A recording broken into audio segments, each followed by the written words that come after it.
Hey guys, welcome back to my channel. It's Danny here, and it's been a little longer since I've posted than I wanted. I tried filming last week and 3 attempts did not work. First, my camera kept shutting off, then my card was full, and my head was also chopped out of the frame, and I needed a break. So here we are now. But I figured today I'd talk about what it's like being pregnant during COVID and the complications the pandemic brings and what just my personal experience being pregnant so far has been. Because I'm now almost 30 weeks, so I haven't documented a good chunk of my pregnancy, and I would like to just have it for memories, and if anybody is kind of on the same path I am right now and having the same struggles or dealing with the same challenges and differences than a normal pandemic-free pregnancy, then feel free to comment below and tell me how you're doing, because it's not always easy. Pregnancy itself is not easy, but during the pandemic there are hard parts, but I can't complain because I still get this baby.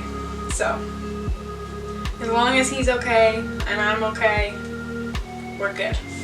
But let me start from the beginning. So basically, I found out on March 18th, yes, March 18th, that I was pregnant.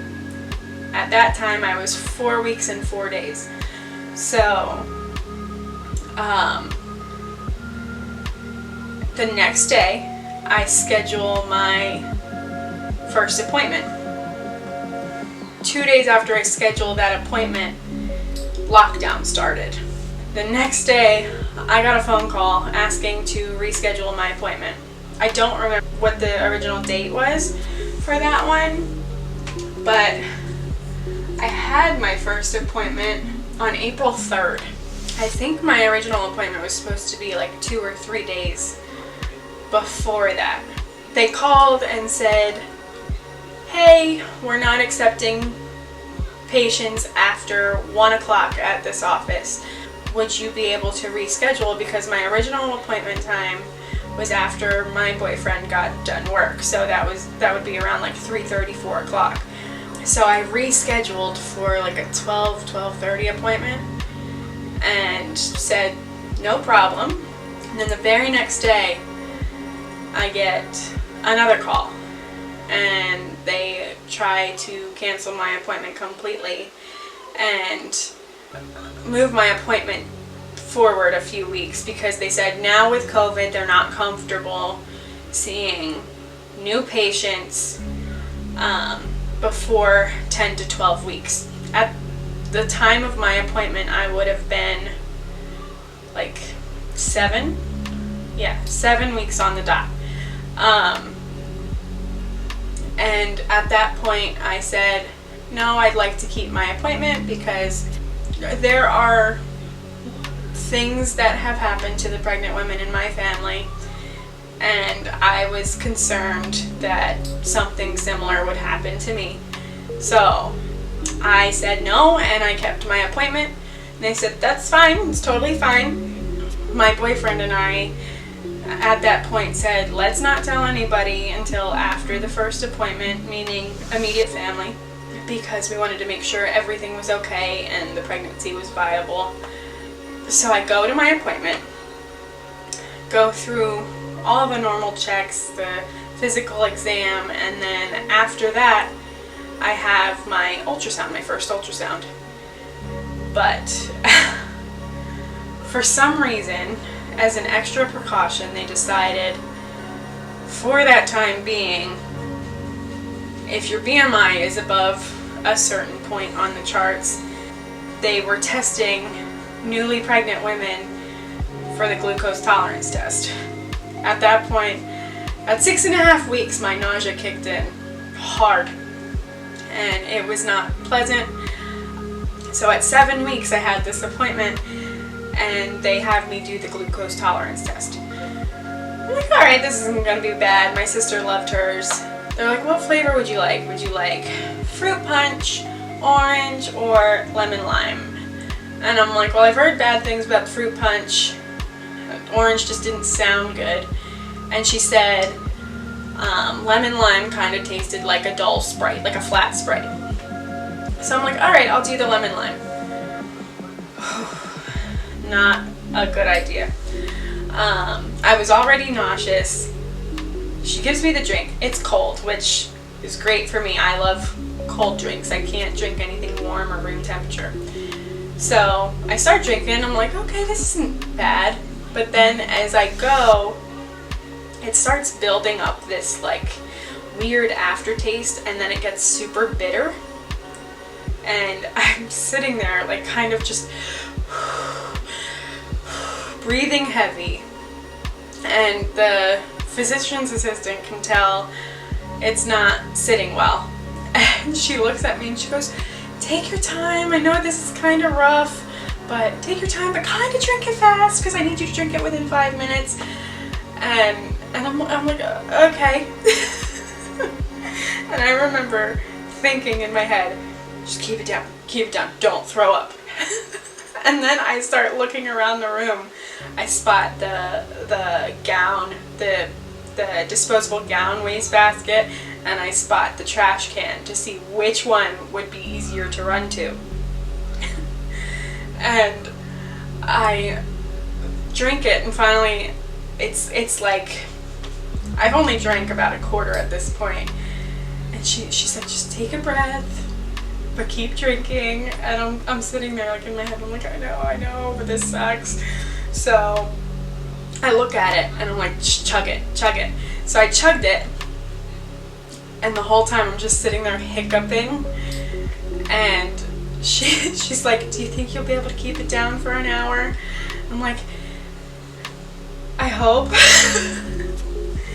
And she was very sweet, very, very kind, but it was just such a horrible time for me to have to do something like that because my body was not liking it. I'm sure if I did it now it wouldn't be that bad, but I had the worst food aversions. I couldn't handle meat. Basically the only things I could, like strong citrus flavor, and things that kind of just like where the flavor stayed in your mouth. So for a while in my first trimester, all I ate in the mornings was like plain waffles or toast. Eventually I started moving up to like toast with peanut butter and a banana and stuff like that because it just wasn't good. And my worst times for morning sickness were like first thing in the morning until about 11:30, and then around dinner time. And the smell of food made it like I looked at the food, I wanted the food, but I got the smell of it and it would touch my tongue and I would be done. And at that point I was quarantining at my boyfriend's house, who at the time also lived with his parents and little brother and his son. And it was hard because at that time dinners were rotated and everyone took turns. And I didn't want to look at that person and be like, sorry, I can't eat what you just made, even though I'm very grateful, but it's making me sick. Thankfully, not long after that I had my appointment, and so the nausea set in at 6.5 weeks. I had my first appointment at 7 weeks, and after that, if everything went well, we could tell our family. Basically, after I did my glucose test, I had an ultrasound while I was waiting for all of that to work through and waiting for the hour to pass. And I saw this little guy. Sorry if there's a glare. But he just looks like a little bean at this point. And as soon as I saw the flicker on the screen, I breathed a major sigh of relief, and the ultrasound tech, whose name was Maria, she heard me and she goes, "Were you worried?" I'm like, "Yeah, my family has a history with some pregnancies not going as planned, and it scared me." Because sometimes that could be a genetic link, that could be anything. It could just be random. But just knowing that baby was doing well and everything was how it should be, I was grateful. So after that, I had all of my blood drawn, and I was watching the vials being taken, and I was kind of surprised because it was one after the other after the other. And she goes, "Don't worry, this will be the most blood ever to be drawn throughout your whole pregnancy." So I was like, okay, so this is normal. She's like, "Yes." That went well, and I went out to the car, showed Brian the pictures of the baby, and I think at that moment he was kind of like, okay, there's actually a baby in there. And then we realized that we had planned right after that appointment to go tell my parents. And I was very nervous because growing up we were told you meet your significant other, you get married when you're ready, and then you have babies when everything is stable and in place. And I was concerned that my family was going to be a little upset with me for doing things out of the order that was preferred. So I was very anxious when it came to telling my family. Brian was very supportive, and he goes, "Just breathe, everything will be fine." But he was also saying that to me while also being nervous because I'm the youngest, their baby, having a baby, even though I'm in my 20s, and he just didn't want to upset my parents either. My mom is immunocompromised, so she set it up to have it so that we would meet her in the backyard and be able to social distance but still see each other, because I wasn't quarantining with her. And my dad was on a phone call, so he wasn't there when I told my mom. She basically, her reaction was kind of funny. I giggle at it now. She's like, "Hey, what's up? You guys okay?" And I'm like, "Yeah." And she goes, "What do you mean?" Because I sounded a little funky. And I just blurted it out. I was like, "I'm pregnant." And she goes, "What?" And she had a rocking chair behind her, and she leans back and she's like, "What?" And I said it again, and I kind of just kept blurting it, and she looked like she kind of didn't believe me, so I pulled out the sonogram picture and showed her, and she goes, "Okay, all right." And from there she had like okay, like it was positive, but she was surprised.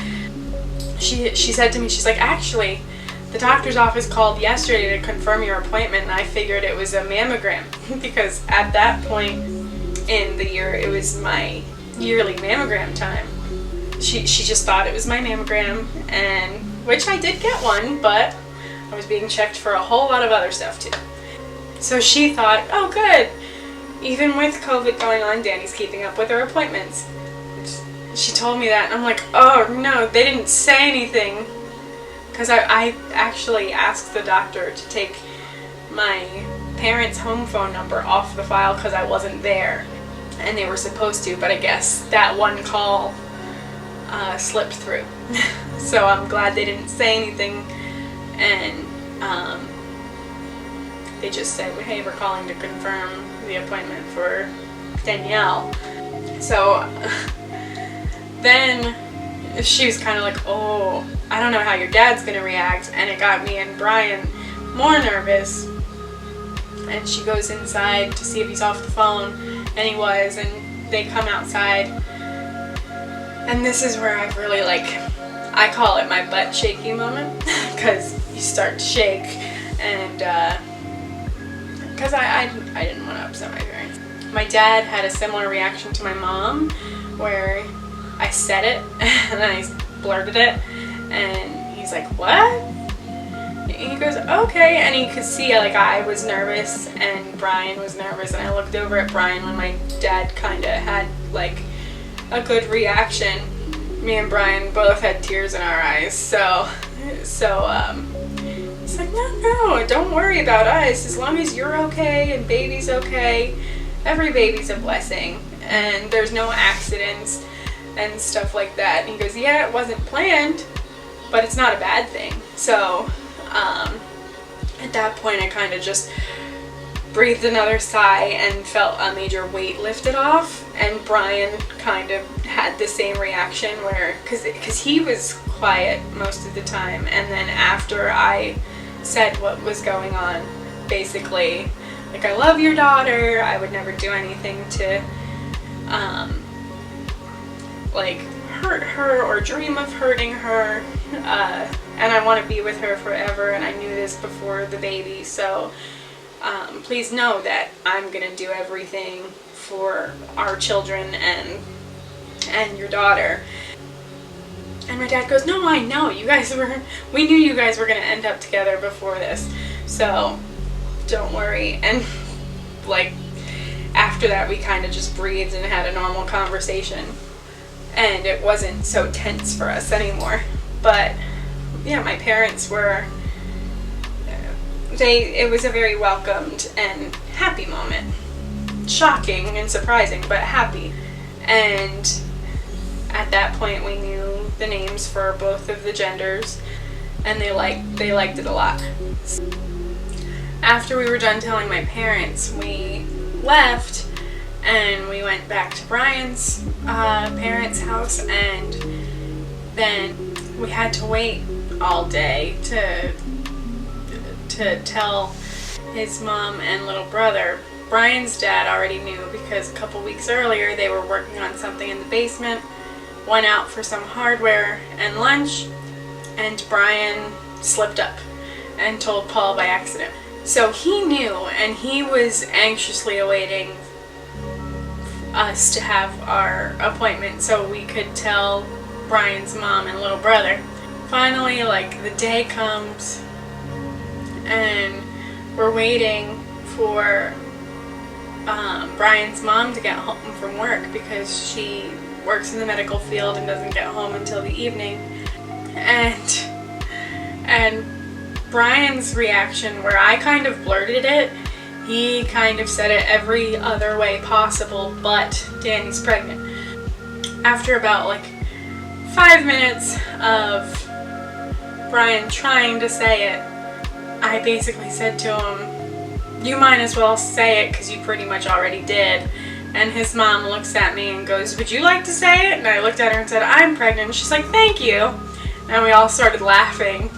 And then we found out that the night before, Brian's dad accidentally slipped up as well and told Brian's mom. So she was kind of prepared for the news, so her reaction wasn't as shocked, but hers was still a good reaction. She's like, "Thank you, congratulations." And then we told her about the appointment, and Brian's brother is a good bit younger than him. Yeah, he was 12. We had to kind of explain why you don't tell people outside of the family for a certain amount of time and all that stuff, and answered whatever questions he had. But it went well, and then we got to tell Brian's siblings later that night, because they live in a different state, so we told them over the phone. Brian's brother, older brother, kind of came out with the jokes and stuff like that, like, "Oh, again, really?" and stuff like that, and some inappropriate jokes, and then inappropriate for YouTube, funny to us. Brian's sister-in-law was so ecstatic, and the first thing she said is, "I can't wait to buy so many clothes." And I just started laughing. I'm like, okay. And then we started joking with them about them having children soon. It was fun. And then a couple days later, I don't know if it was the next day or a couple days, but I started telling my siblings. I'm the youngest of 4, and but our family is quite big. I called my sister, and she's one step above me in the sibling lineup, and she just had a baby back in June, the very beginning of June. At this point, I think she was like 8 months along. I asked her, I'm like, so how would you feel if your boys had someone, a cousin, close in age, maybe like 5 months different than your youngest? And she goes, why? And I said, because I'm pregnant. And I held up the sonogram. And she goes, nuh-uh. And her jaw dropped as soon as the picture popped up. And I had to show her like the date on the picture and my name at the top corner. And she finally believed it. And she's like, no way, our kids are going to be so close. And then she called her husband in, and he didn't believe it either, because out of all of my siblings, I think socially I hang out with my sister the most. They didn't believe it because I had said nothing. Usually in a situation like that, I would probably call her and say, like, this is what's happening. Is this normal? Should I be worried? But I didn't, because with Brian, it's already, my support system is very strong. Yes, they were very shocked, and then said congratulations, and we're like, I can't even picture you big pregnant. You're probably going to be like a ball, because I'm very short. Not very short, I'm average for a woman, but in my family I'm very short because everybody else is super tall. And then I called my sister-in-law, my oldest brother's wife, and I remembered my oldest nephew saying, I wish I could know before somebody else when one of my siblings announced a pregnancy within a year and a half. I remembered that conversation, and he took the phone and went to his bedroom and laid on his top bunk. And I told him, and at first I think he was a little confused because I told him by showing him the ultrasound and kind of saying, like, do you know what this is? And he goes, no. And I said, it's a baby. And he's like, oh, okay. And then I said, the baby's in Aunt Danny's belly. And this boy near about fell off the top bunk. I actually have it on screen record, but there's no sound because for some reason it didn't record it. But you can see him almost fall off his bunk bed and get so excited, and then he's kind of like, wow. So I told him the reason why I'm telling you is because you said you wanted to be involved, and if you want, you can go downstairs and tell mommy and daddy and your brothers. And he did, and like before he said it, he handed the phone back to his mom, and I hear him say, there's a baby in Aunt Danny's belly. And my sister-in-law goes, what? And was so surprised and excited. And then me and her talked for a while about like what I would like to do as a mom and everything. And then what it's been like for me so far at that point. So after I spoke to my sister-in-law, I called my other sister-in-law, and the reason why I didn't call either of my brothers was I thought they might be at work. It's not safe for them to be on the phone on job sites and stuff like that, so I called each of my sister-in-laws instead of my brothers. And when I called my other sister-in-law, my brother picked up her phone, I was like, oh hey, I thought you might be at work, so I didn't call you. So I just chit-chatted with my brother for a little bit. And then my sister-in-law came and sat next to him and said, hey, how you doing? And they thought I was just calling to say hi to the girls and just catch up, because with quarantine and everything, normally like we'd be seeing each other at least maybe once a week and be all together, and that wasn't happening. So basically they thought I was just calling to catch up, check in, and I told them and they were both like, wow. And my brother, my sister-in-law says, I hope it's a girl. And at that time I swore up and down that this baby was a girl, because they always say like, you're sicker, you feel more, the symptoms are a little stronger with girls. Morning sickness was a big hit for me. My brother comes out and goes, it's a boy. He's the only one that said it was a boy about it. And my oldest niece came on and she said that she wanted to name the baby Julius.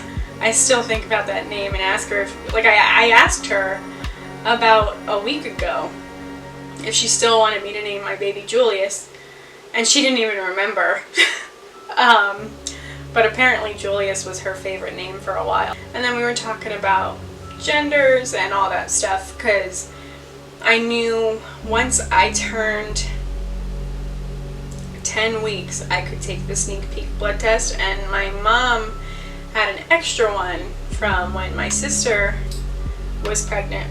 There was an issue with her test coming back inconclusive because something happened in the shipping process.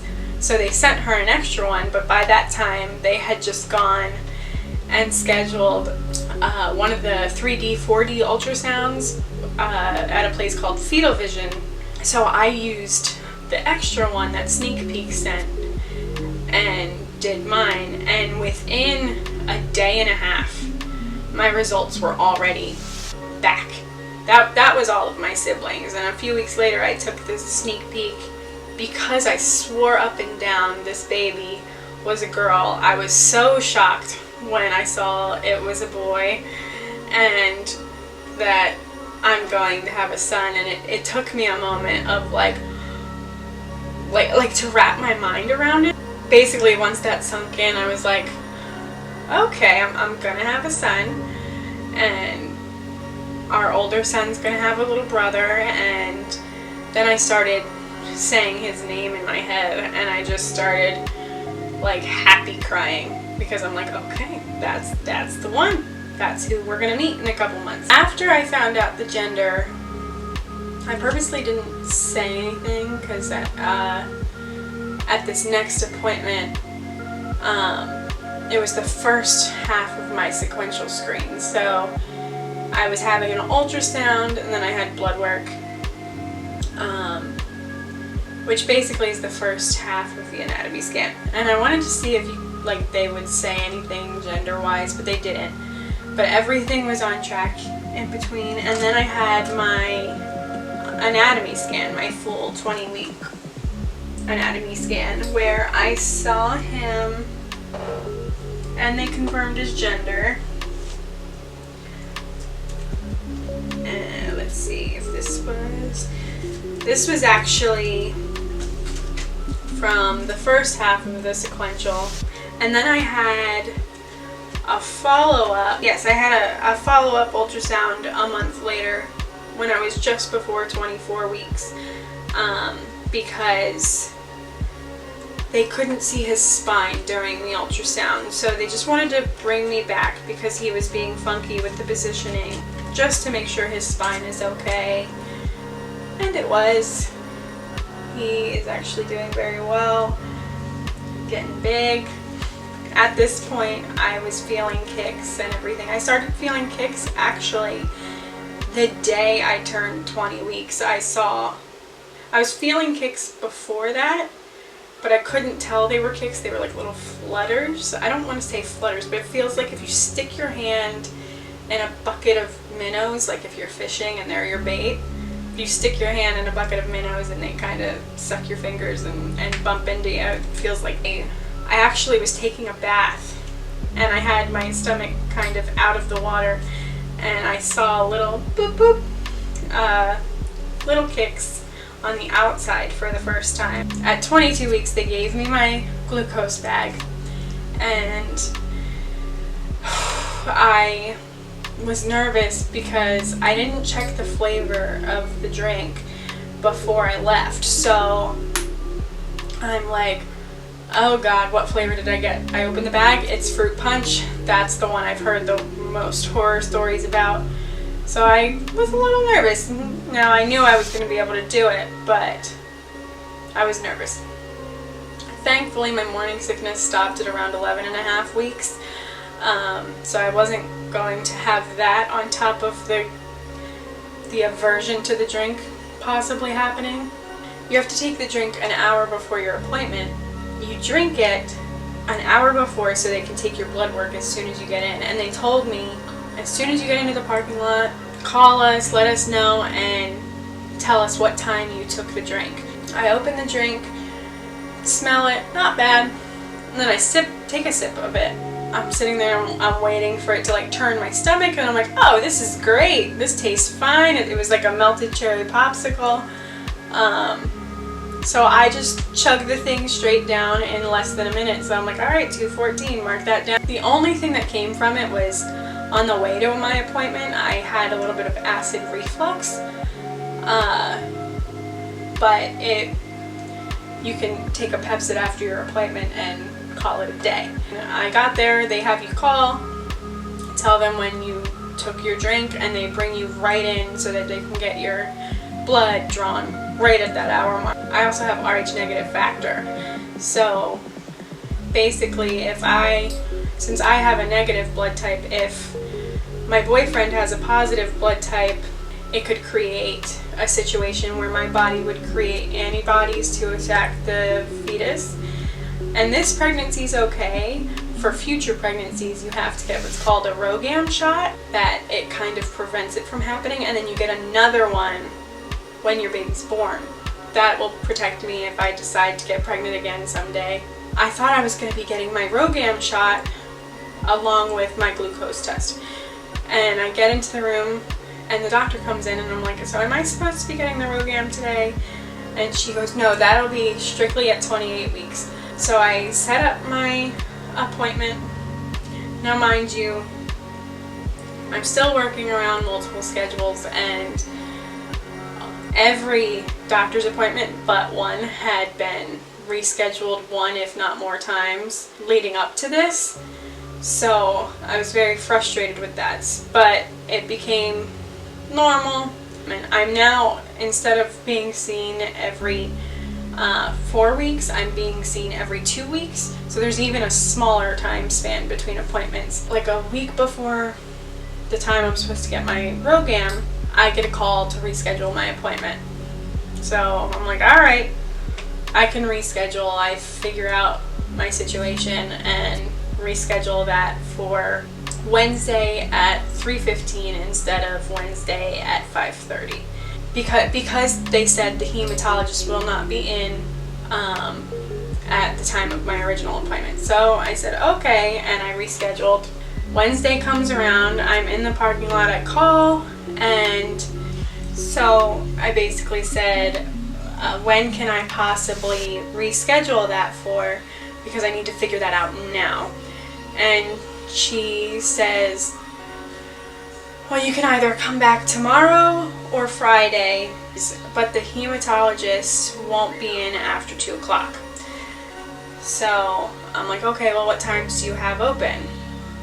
And she goes, well, I have tomorrow at like 8 o'clock in the morning, which wouldn't work for me. And then I have Friday at 3:15. So I'm like, I thought you said the hematologist won't be in at after 2 o'clock. And she started getting nasty with me again. My mother was in the car with me, and so was my son. My mom could hear what she was saying to me, and my mom was getting very angry, but still staying quiet. I said, basically, I'm gonna have to call you back because I can't work with those times. But after I said, I thought the hematologist won't be in after 2 o'clock, she's like, well, no, that only counted for Thursday. So how long are they in on Friday? And she goes, oh, they leave at 2. I'm like, but you just gave me an appointment for 3:15. And she got nasty with me again. And then I said, well, I don't know.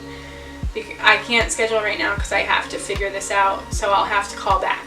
I sit and kind of stew in the car for about 10 minutes, and I'm talking to my mom. And she's like, I can't believe that person talked to you like that. Because at this point, I was frustrated, but I wasn't being rude. I was being stern because it wasn't my error. And I was getting frustrated with being given the runaround and not being shown the respect I should have been shown. So I call back, get a different receptionist. This one is much nicer, super apologetic. She gives me time slots, and then she's like, we also can send you over to your original building and just have them have the Rhogam ready if you can take an early Friday appointment. And I'm like, that I can do. I will do that. I booked an appointment for my original office at 10:45 in the morning, which was perfect. On the same day of my originally scheduled Rhogam appointment, I also had another appointment placed later in the day at the Fetal Vision 4D ultrasound place that I mentioned before, and this was just, for me, current time, this was just last week. And we got to see our boy, and he is so cute. He looks just like his older brother. And apparently, like, he was giving the ultrasound tech, John, who I've known for years because he's seen a lot of my siblings. Apparently he was giving him trouble being in a funky position, but we got great pictures. But they offered me another spot to come back in a couple weeks, hoping he's in a better position so they can get really good pictures for a really low price. And it happens to be on my birthday. So we're going back for that appointment, but at this appointment, it was really important to me because Brian can't go to ultrasounds with me or any appointments at all, and has never been able to because I found out I was pregnant right as quarantine started. At this place, I could have him, and not just him, both of our mothers there as well, 2 other guests. We just had to wear masks the whole time. At one point, I'm facing the ultrasound tech because he had me on my side because of the baby's positioning, but I start to tear up because I can see my son's face and what features he has, and then my son's waking up. But I can see his features and where they come from, and he looks just like his dad. But I start to tear up, and I look behind me, and I see Brian has tears, and then my mother has tears, and then his mom has tears. I've never seen his mom cry before. So that was a first, and it was a very sweet surprise that it made her that emotional. So much fun. And I'm so excited to do it again on my birthday. I get to see my boy on my birthday. I don't know who the 2 extra guests will be. Okay, so the day of my new appointment comes a couple days after that ultrasound. Basically, I walk in, because at this place you don't have to call, you just walk in, check in at the desk, because everything is kind of, there's barriers in place and it's all socially distancing friendly. Not long after, the hematologist comes out and calls me back to an exam room and starts saying things. She's very nice, having very nice conversation this whole time. But she starts saying things like, oh, don't you worry, it'll be over before you know it. And I wasn't concerned.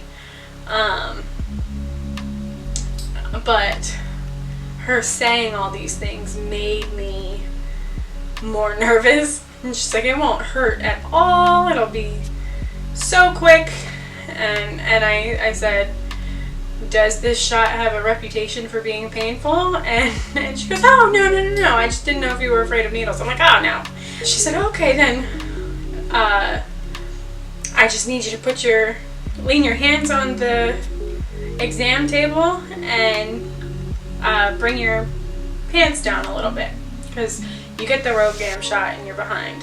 She said, I like to do this slowly so it's more comfortable for the patient. Sometimes when you inject it quickly, it kind of balls up under the skin and kind of irritates it, makes it uncomfortable. So she said, I'm going to take my time. And I said, okay, it's no problem. I'm fine with that. I'd prefer that. So she said, basically what I'm going to do is give you the shot slowly, and then I'm going to massage it into the muscle. I was like, okay, totally fine, go for it. She does that, and I feel the poke of the needle, not bad. And then what I felt more was when she was administering the shot. You may hear my son in the other room. But what I felt more was when she was administering the shot, it kind of felt like, I don't know if you have siblings or when you were little you played doorknob and dead arm. Basically, if you didn't run and touch a doorknob, your sibling got to give you a dead arm. I don't recommend it. I always lost. But the feeling of a dead arm when you get one, how it's kind of like sluggish, that's kind of what my rear felt like on that side. And then after she took it out, it was fine. Felt a little irritated for a couple hours after. The next day I didn't feel anything, didn't have even a bruise.